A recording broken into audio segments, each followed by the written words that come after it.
ಮಹಿಳಾ ಕೋಟಾದಲ್ಲಿ ಡಿಕೆ ಶಿವಕುಮಾರ್ ಸಂಪುಟವನ್ನ ಸೇರೋದಕ್ಕೆ ತೀವ್ರ ಪೈಪೋಟಿ ಆಗ್ತಾ ಇದೆ. ಈ ಬಾರಿ ಇಬ್ಬರು ಮಹಿಳೆಯರಿಗೆ ಸಂಪುಟದಲ್ಲಿ ಸ್ಥಾನ ಸಿಗೋದು ಪಕ್ಕಾ ಅಂತ ಹೇಳಲಾಗ್ತಾ ಇದೆ.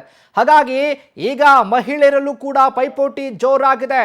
ಶಾಸಕರು ಕೂಡ ಸೇರ್ಕೊಂಡಂತೆ MLCಗಳು ಕೂಡ ಪೈಪೋಟಿನ ಮಾಡ್ತಾ ಇದ್ದಾರೆ. ಮಂತ್ರಿ ಸ್ಥಾನವನ್ನ ನೀಡೋದಕ್ಕೆ ರಾಹುಲ್ ಗಾಂಧಿ ಚಿಂತನೆ ಕೂಡ ಮಾಡಿದ್ದಾರೆ.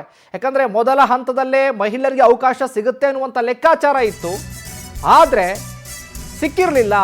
ಎರಡನೇ ಹಂತದಲ್ಲಿ ಈಗ ಮಹಿಳಾ ಕೋಟಾದಲ್ಲಿ ಡಿಕೆ ಶಿವಕುಮಾರ್ ಸಂಪುಟವನ್ನ ಸೇರೋದಕ್ಕೆ ಭಾರಿ ಪೈಪೋಟಿ ನಡೀತಾ ಇದೆ. ಮಂತ್ರಿ ಸ್ಥಾನಕ್ಕಾಗಿ ಮಹಿಳಾ ಮೈನಿಂದ ಜೋರಾಗಿದೆ ಲಾಬಿ. ಈಗ ಲಕ್ಷ್ಮೀ ಹೆಬ್ಬಾಳ್ಕರ್, ಆರತಿ ಕೃಷ್ಣ, ಅನ್ನಪೂರ್ಣ ತುಕಾರಾಂ, ಇದರ ಜೊತೆಗೆ ರೂಪಕಲಾ ಶಶಿಧರ್ ನಡುವೆ ಮಂತ್ರಿ ಸ್ಥಾನಕ್ಕಾಗಿ ಪೈಪೋಟಿ ಇದೆ. KH ಮುನಿಯಪ್ಪಗೆ ಸಚಿವ ಸ್ಥಾನ ನೀಡಿರೋದ್ರಿಂದ ರೂಪಾಗೆ ಕೊಡೋದು ಡೌಟ್ ಅಂತ ಹೇಳಲಾಗ್ತಾ ಇದೆ. ಉಮಾಶ್ರೀ, ನಯನಾ ಮೋಟಮ್ಮ ಅವರು ಕೂಡ ತೀವ್ರ ಪೈಪೋಟಿ ಮಾಡ್ತಾ ಇದ್ದಾರೆ.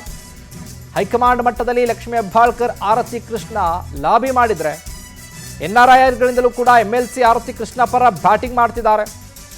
ಖರ್ಗೆ, ಡಿಕೆ ಶಿವಕುಮಾರ್, ಸಿದ್ದು ಭೇಟಿ ಮಾಡಿ ಲಾಬಿಯನ್ನ ಮಾಡ್ತಿದ್ದಾರೆ ಹೆಬ್ಬಾಳ್ಕರ್ ಅವರು. ಈಗ ಕೊನೆ ಹಂತದ ಕಸರತ್ತು ಈಗಾಗಲೇ ನಡೀತಾ ಇದೆಯಲ್ಲ, ಇನ್ನು 2 ದಿನದಲ್ಲಿ ಸಚಿವ ಸಂಪುಟ ವಿಸ್ತರಣೆ ಆಗುತ್ತೆ. ಹಾಗಾಗಿ ಮಹಿಳಾ ಆಕಾಂಕ್ಷಿಗಳು ಕೂಡ ಜೋರಾಗಿ ಪೈಪೋಟಿಯನ್ನ ಮಾಡ್ತಾ ಇದ್ದಾರೆ. ಇದೇ ವಿಚಾರಕ್ಕೆ ಸಂಬಂಧಪಟ್ಟಾಗಿ ಹೆಚ್ಚಿನ ಅಪ್ಡೇಟ್ಸ್ ಅನ್ನ ಕೊಡ್ತಾರೆ ನಮ್ಮ ಪ್ರತಿನಿಧಿ ರೂಪೇಶ್. ಲೈವ್ ನಲ್ಲಿ ಜಾಯ್ನ್ ಆಗ್ತಾ ಇದ್ದಾರೆ. ರೂಪೇಶ್, ನೋಡ್ತಾ ಇದ್ದೀವಿ ಇನ್ನೇನು ಕೊನೆ ಹಂತದ ಕಸರತ್ತು, ಹಾಗಾಗಿ ಲಾಬಿ ಕೂಡ ಜೋರಾಗಿದೆ. ಮಹಿಳೆಯರು ಕೂಡ ದೊಡ್ಡ ಮಟ್ಟದಲ್ಲೇ ಈಗ ಲಾಬಿಯನ್ನ ಮಾಡ್ತಾ ಇದ್ದಾರೆ. ಹಾಗಾದ್ರೆ ಈ ವಿಚಾರಕ್ಕೆ ಸಂಬಂಧಪಟ್ಟಂತೆ ಅಪ್ಡೇಟ್ಸ್ ಕೊಡೋದಾದ್ರೆ ರೂಪೇಶ್. ಶಿವಕುಮಾರ್, ಈಗ ಸಂಪುಟ ವಿಸ್ತರಣೆಯ ಕಸರತ್ತು ಜೋರಾಗ್ತಾನೆ ಇದೆ. ಡಿಕೆ ಶಿವಕುಮಾರ್ ಅವರು ನಾಳೆ ಬೆಳಗ್ಗೆ ದೆಹಲಿಗೆ ಹೋಗ್ತಾ ಇದ್ದಾರೆ. ಮಾಜಿ CM ಸಿದ್ದರಾಮಯ್ಯ ಅವರು, BK ಹರಿಪ್ರಸಾದ್ ಅವರು ಕೂಡ ದೆಹಲಿಗೆ ಹೋಗ್ತಾ ಇದ್ದಾರೆ. ಹೀಗಾಗಿ ಈಗ ಯಾರಿಗೆ ಸಚಿವ ಸ್ಥಾನ ಸಿಗಬಹುದು ಅನ್ನೋ ಲೆಕ್ಕಾಚಾರ ಒಂದ್ ಕಡೆ ಆಗ್ತಾ ಇದ್ರೆ, ಮಹಿಳೆಯರಿಗೆ ಎಷ್ಟು ಜನಕ್ಕೆ ಸಿಗಬಹುದು ಅಂತ ಸದ್ಯದ ಮಾಹಿತಿಗಳ ಪ್ರಕಾರವಾಗಿ ಇಬ್ಬರು ಮಹಿಳೆಯರು, ಕಳೆದ ಸಿದ್ದರಾಮಯ್ಯ ಸಂಪುಟದಲ್ಲಿ ಒಬ್ಬರಿಗೆ ಮಾತ್ರ ಕೊಟ್ಟಿದ್ರು, ಈ ಬಾರಿ ಇಬ್ಬರಿಗೆ ಮಹಿಳೆಯರಿಗೆ ಅವಕಾಶ ಮಾಡಿಕೊಡ್ತಾರೆ ಅಂತ ಹೇಳಲಾಗ್ತಾ ಇದೆ.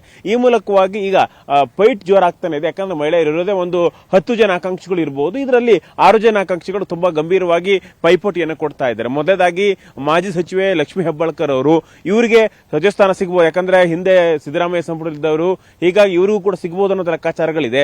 ಆದರೆ ಈಗ ಸಿದ್ದರಾಮಯ್ಯ ಸಂಪುಟದಲ್ಲಿದ್ದಂತ ಹಿರಿಯರಿಗೆ 3-4 ಜನಕ್ಕಷ್ಟೇ ಅವಕಾಶ ಮಾಡಿಕೊಡ್ತೀವಿ ಅಂತೇಳಿ ಹೇಳ್ತಾ ಇದ್ದಾರೆ. ಹೀಗಾಗಿ ಲಕ್ಷ್ಮೀ ಹೆಬ್ಬಾಳ್ಕರ್ ಸಿಗುತ್ತಾ ಅನ್ನುವಂಥದ್ದು. ಯಾಕಂದ್ರೆ ಬೆಳಗಾವಿಯಲ್ಲಿ ಲಕ್ಷ್ಮಣ ಸವದಿ ಅವರು ಕೇಳ್ತಾ ಇದ್ದಾರೆ. ಅದೇ ರೀತಿಯಾಗಿ ಇನ್ನೂ ಬೇರೆ ಆಕಾಂಕ್ಷಿಗಳಿದ್ದಾರೆ. ಹೀಗಾಗಿ ಅವ್ರ ನಡುವೆ ಲಕ್ಷ್ಮೀ ಹೆಬ್ಬಾಳ್ಕರ್ ಅವರಿಗೆ ಸಿಗುತ್ತಾ ಅನ್ನುವಂತ ವಿಚಾರ ಚರ್ಚೆ ಆಗ್ತಾ ಇದೆ. ಅದೇ ರೀತಿ ಹೊಸ NRI ಖಾತೆಗಳನ್ನು ಮಾಡಿಕೊಂಡಿದ್ದಾರೆ. ಹೀಗಾಗಿ ಆರತಿ ಕೃಷ್ಣ ಅವರಿಗೆ ಖಾತೆಯನ್ನು ಕೊಡಬೇಕು ಅನ್ನೋ ಲೆಕ್ಕಾಚಾರಗಳು. ಹೀಗಾಗಿ ಹೈಕಮಾಂಡ್ ಮಟ್ಟದಲ್ಲಿ ಸ್ಯಾಮ್ ಪಿತ್ರೋಡೆ ಇರಬಹುದು. ಅದೇ ರೀತಿಯಾಗಿ NRIಗಳು ಕೂಡ ಒತ್ತಡ ಹಾಕ್ತಾ ಇದ್ದಾರೆ, ಆರತಿ ಕೃಷ್ಣ ಅವರಿಗೆ ಇದು ಕೊಟ್ಟರೆ ಅನುಕೂಲ ಅಂತ ಹೇಳಿ ಈ ಲೆಕ್ಕಾಚಾರಗಳು ಕೂಡ ಆಗ್ತಾ ಇದೆ. ಅದೇ ರೀತಿಯಾಗಿ ಮತ್ತಷ್ಟು ಜನ ಆಕಾಂಕ್ಷಿಗಳಿದ್ದಾರೆ. ಒಂದು ಕಡೆ ನಯನಾ ಮೋಟಮ್ಮ ಅವರು, ಅದೇ ರೀತಿಯಾಗಿ ಅನ್ನಪೂರ್ಣ ತುಕಾರಾಂ ಅವರು ಕೂಡ ಇಬ್ಬರು ಆಕಾಂಕ್ಷಿಗಳಾಗಿದ್ದಾರೆ.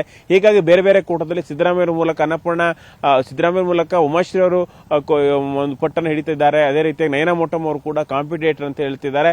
ಅದೇ ರೀತಿ ಅವರು ಡಿಕೆ ಶಿವಕುಮಾರ್ ಅದೇ ರೀತಿ ಬೇರೆ ಬೇರೆ ಮೂಲಕ ಕೂಡ ಒತ್ತಡವನ್ನು ಹಾಕಿಸ್ತಾ ಇದ್ದಾರೆ. ಹಾಗೆ ಇನ್ನೂ ಕೂಡ ಅನ್ನಪೂರ್ಣ ತುಕಾರಾಂ ಅವರು ಅದೇ ರೀತಿ ST ಕೋಟದ ಅಡಿಯಲ್ಲಿ ಅವರು ರಾಜಸ್ಥಾನಕ್ಕೆ ಆಕಾಂಕ್ಷಿಗಳಾಗಿದ್ದಾರೆ. ಅವರು ಕೂಡ ಫೈಟ್ ಅನ್ನು ಕೊಡ್ತಾ ಇದ್ದಾರೆ. ಅದೇ ರೀತಿ ಇನ್ನು ಉಮಾಶ್ರೀ ಅವರು ಸಿದ್ದರಾಮಯ್ಯ ಅವರ ಕೋಟದಲ್ಲಿ ರಾಜಸ್ಥಾನ ಮಾಡಿ ಅಂತ ಹೇಳ್ತಾ ಇದ್ದಾರೆ. ಯಾಕಂದ್ರೆ ಅವರು MLC ಆಗಿರುವಂತ ಕಾರಣ ಅವ್ರಿಗೆ ಕೊಡ್ತಾರೆ ಅನ್ನುವಂಥ ಲೆಕ್ಕಾಚಾರಗಳು. ಒಟ್ಟಾರಾಗಿ ಒಟ್ಟು ಲಕ್ಷ್ಮೀ ಹೆಬ್ಬಾಳ್ಕರ್ ಅವರು, ಆರತಿ ಕೃಷ್ಣ ಅವರು, ನಯನಾ ಮೋಟಮ್ಮ, ಅದೇ ರೀತಿಯಾಗಿ ಇಲ್ಲಿ ರೂಪಕಲಾ ಶಶಿಧರ್ ಕೂಡ ರೇಸಲ್ಲಿದ್ದಾರೆ. ಹಾಗೆ ಇನ್ನೂ ಒಂದಿಷ್ಟು ಜನ ರೇಸಲ್ಲಿದ್ದಾರೆ. ಹೀಗಾಗಿ ಯಾರಿಗೆ ಕೊಡುತ್ತೆ ಅನ್ನೋದು ಕುತೂಹಲದ ವಿಚಾರ. ಅದೇ ರೀತಿ 2 ಜನ ಮಹಿಳೆಯರಿಗೆ ಕೊಟ್ಟರೆ ಮುಂದೆ ಮಹಿಳಾ ಮೀಸಲಾತಿ ಕಾಯ್ದೆಗಳು ಬರುತ್ತೆ, ಮಹಿಳಾ ನಾಯಕತ್ವ ಅಂತೇಳಿ ಕಾಂಗ್ರೆಸ್ ನಾಯಕರು ಮಾತಾಡ್ತಾ ಇದ್ದಾರೆ. ಇದೆಲ್ಲದೂ ಕೂಡ ಬಲ ಸಿಗುತ್ತೆ. ಇದಕ್ಕೋಸ್ಕರ ರಾಹುಲ್ ಗಾಂಧಿ ಇಬ್ಬರು ಮಹಿಳೆಯರಿಗೆ ಕೊಡಬೇಕು ಅನ್ನೋ ನಿರ್ಧಾರವನ್ನು ಮಾಡಿರೋದ್ರಿಂದ ರಾಜ್ಯದಲ್ಲಿ ಒಂದಿಷ್ಟು ಪೈಪೋಟಿಗಳು ಜೋರಾಗ್ತಾನೆ ಇದೆ. ಯಾರಿಗೆ ಸಿಗುತ್ತೆ ಸಿಗಲ್ಲ ಅನ್ನೋದು ಇಲ್ಲಿಗೆ ಸೋಮವಾರ ಅಥವಾ ಮಂಗಳವಾರ ಗೊತ್ತಾಗಲಿದೆ. ಶಿವಕುಮಾರ್, ರೂಪೇಶ್, ನಿಮ್ಮೆಲ್ಲ ಮಾಹಿತಿಗಾಗಿ